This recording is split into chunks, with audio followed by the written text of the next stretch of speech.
one of the standout results at the weekend belonged to Bournemouth. Bournemouth went to Old Trafford, and you had to think, well, could be a tough afternoon for Bournemouth. Would it be? No, because at the end of the day, Bournemouth left with all 3 points. Manchester United 0, Bournemouth 3. And it begs many questions out of that. Not least, are we any the wiser as to what Erik ten Hag's Manchester United are actually all about? We're going to ask a Manchester United serial winner from the past, Rio Ferdinand, that very question. Rio, good morning.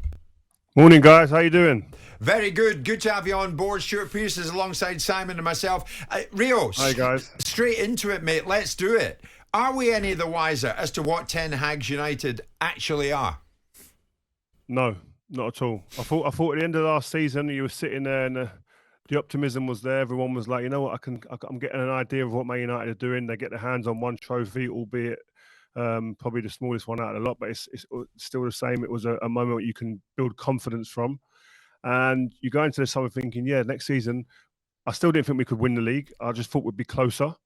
Or that would have been definitely the aim. But I look at it now and it's just, again, there's sagas, there's drama off the pitch, and there's drama on the pitch. There's no consistency or balance. And I do think that every single person that walks into the stadium at Old Trafford now, or any stadium that Man United play in, walk in and are just sitting there going, I don't know what I'm going to get today. And that can't be the place and a right thing for any football club, let alone a club that's spent near on £1 billion. Where'd you begin to lay the blame, Rio? Whose fault is it?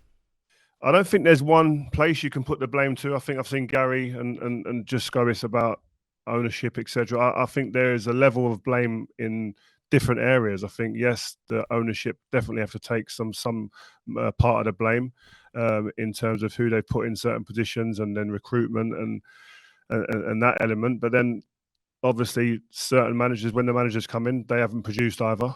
But then at the same time, these players have been the constant throughout that who haven't produced as well. So I think there's blame across the board.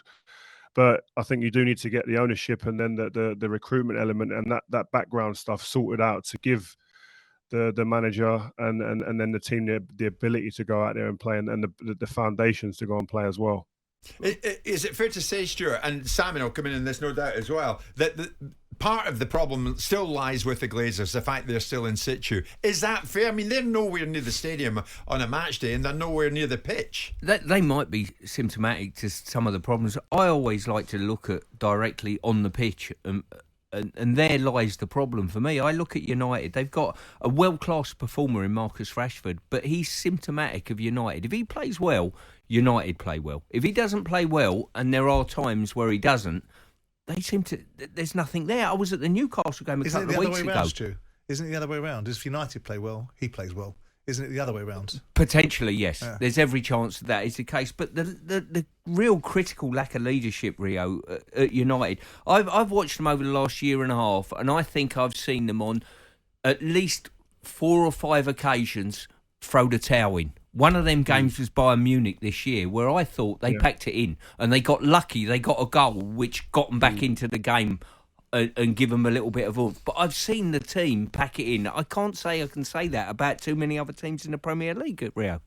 Yeah, and that's the bit there is unforgivable. I think if you can accept that there's things going off the pitch, there's dramas here, there, and everywhere, which is going on. And there's little subplots and narratives elsewhere, but effort and desire and application are non-negotiables. There, Stuart, you played the game. You go out there. They were like, if anybody called you up on anything like that in your performance, you would be embarrassed. Your pride would be on the floor. You'd take it personally.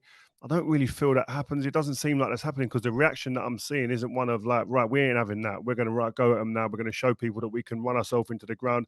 And I think Sir Alex Ferguson, I hate to keep going back to it, but there was you have to when he was so good, but he used to love it as much as anything when an opposition manager would come into the change room after he's had his glass of wine with the opposing manager and go, guys, yeah, well done today, guys. You know what? I was so pleased that their manager has actually gone and said, you guys, as good as you are, world-class players you've got, but actually you run like a non-league team. Like, he loves stuff like that. And it's just that work ethic. These are basics. Like, that you shouldn't even have to talk about. And as a player, Yeah. you look yourself in the mirror and you go, do you know what? I ain't played well today. I made a mistake, and it was that reason or this reason. Jim White and Simon Jordan. Monday to Friday mornings from 10 on AM, on DAB, via the talkSPORT app and on your smart speaker. talkSPORT.